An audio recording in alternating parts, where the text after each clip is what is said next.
We're going back to 2023. I'm a Manchester United fan, and I remember watching Manchester United in one of the most horrific Champions League group stages we've ever had, probably the worst. We were winning against Copenhagen. We were doing well. Then, in classic Manchester United style, we bottled it. But the big talking point of that night was a player called Roony Bardghji, a player I'd never heard of, knew nothing about. But I was like, oh, he's called Rooney. That's pretty cool. Sitting there as a Man United fan. And he came off of Copenhagen, 17 years of age at the time, and he absolutely destroyed Manchester United. His dribbling, his runs, he was everywhere. This kid was unbelievable. And then he went and scored the winning goal for Copenhagen. Man United finished bottom of the Champions League group that season. And then obviously incredible talent. Seen a bit more of him since. Unbelievable. But he picked up a nasty injury. He's got 6 months left on the contract. And Barcelona have gone, wow, this kid's available for about 2 million quid in the market. Barcelona are signing Roony Bardghji. This might be the bargain signing of the summer. This might be it. So let's talk about him. Let's talk about Barcelona's transfer business. Let's talk about Barcelona. And also, is it Roony Bardghji or Roony Bardghji? I think it's Roony Bardghji. But I do apologise if I pronounced that wrong. So €2.5 million bid, that's about £2 million, has been accepted for the 19-year-old. Copenhagen will have a 15% sell-on clause, fair enough. Obviously, he's really cheap because of the ACL. There's a risk, will he be the same player? And look, if he's not the same player, then it's 2 million quid. Do you know what I mean? Like, some people spend 40 million quid on young talents and they're just not it. Like, you look at the money Real Madrid have spent on Endrick, that's a huge risk. This is one of those, it's almost risk-free, because if it doesn't work, it's peanuts. It's some, it's 2 months worth of one of your players' wages. Do you know what I mean? But like, I feel like this kid at Barcelona, he suits it. Like, yes, he's second behind Lamine Yamal, but it means Lamine Yamal might not be ran to the ground. I think he suits Barcelona. We're going to talk about the player and his strengths. But as revealed, he's going to Barcelona for about 2 million quid. So a really, really good deal there for Barcelona. So why could this be the bargain of the summer? So he's a Swedish winger, although I believe he's like Syrian, Kuwait, and something else as well. But he plays for Sweden at youth level. He's at Copenhagen. He had an ACL injury. He's got 6 months left in the contract. That is why he's cheap. Low risk, high reward for Barcelona. And he was one of the most promising young attackers pre-injury. And he's already shown glimpses of a technical quality, creativity. He's clinical, all of that kind of stuff. I was just checking nationality. He was born in Kuwait to a Syrian family and plays for Sweden. So Swedish Syrian is his nationality.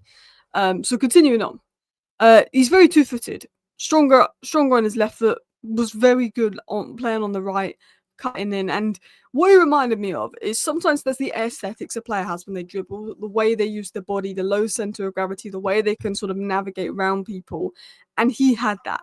He had that ability in tight space. He had that agility. He had that low center of gravity. He was using the feints. He was manipulating the defenders. He was phenomenal against United. And when I've watched him since, he's always really impressed me. Sharp movement, everything. He just looks like a technically good player. Before his injury, he played 23 games at 17 in his league, the Superliga, and he managed 7 goals, which is pretty decent. Obviously, not every player is going to have Lamine Yamal output in their teenage years, but he showed a lot of glimpses of potential. One of the highest rated young players. His IQ looked good. He could play anywhere across the front line, but I think he does offer someone to potentially, if it's like a cup game or less important game and Lamine Yamal's been run to the ground, it's someone that you can go, all right, let's give him a try, see how he does. And I just think it's smart based on the fact of market value, based on the fact of the depth, based on the fact that, if he either goes into the B team, but if he's good enough, you've got a decent backup to Lamine Yamal if you're going off potential. If he gets the form he had before he was injured, then you've made your money's back.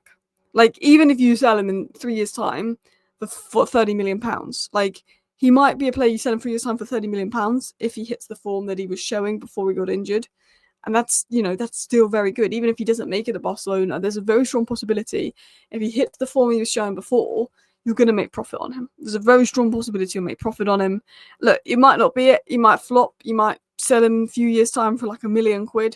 But the form he was on before his injury was unbelievable. Like, he's a 9 out of 10 talent, attacking instinct, left-footed creator, very rare position.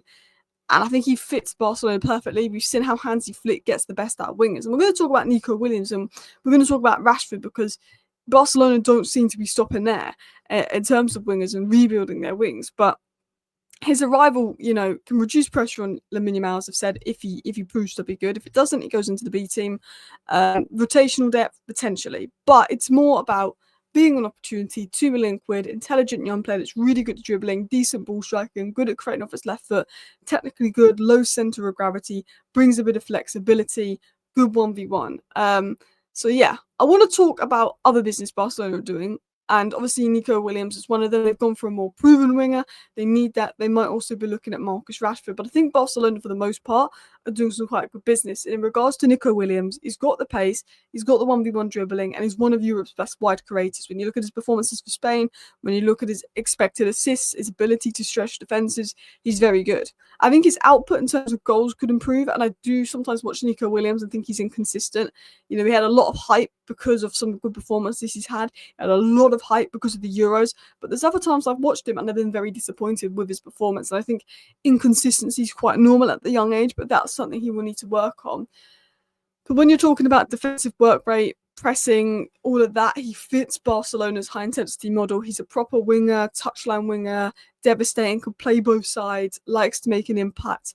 And him and Yamal could be a very deadly wing duo for the future. They're already best buds. He wanted Barcelona, and there was a lot of teams in for him. He's only 21, I believe, so he's a very good long-term fit for the attack. Barcelona have also gone and got Joan Garcia in. Again, good goalkeeper, good reflexes, confident. Barcelona needed the goalkeeper. I think this is the goalkeeper for the future. He looks a good shot stopper.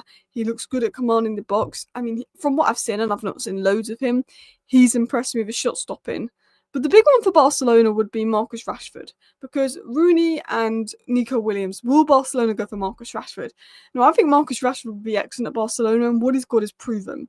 If you think of how Raphina's doing, if you go back to the Premier League, Marcus Rashford was better than Raphina in the Premier League a couple of years ago.